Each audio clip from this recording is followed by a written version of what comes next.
Incitement to violence is, of course, not protected by the First Amendment. That's why most Americans have dismissed Donald Trump's First Amendment rhetoric simply by referring to Justice Oliver Wendell Holmes's handy phrase, "You can't shout fire in a crowded theater." But even that time-honored principle doesn't begin to capture how off-base the argument is.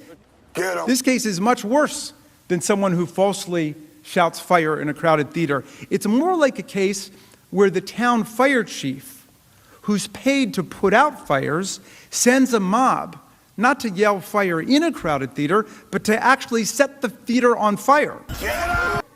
And who then, when the fire alarms go off and the calls start flooding into the fire department, asking for help, does nothing but sit back, encourage the mob to continue its rampage, and watch the fire spread on TV with glee and delight.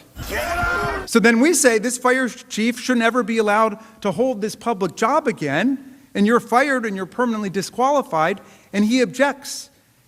And he says, we're violating his free speech rights just because he's pro-mob or pro-fire or whatever it might be. Come on.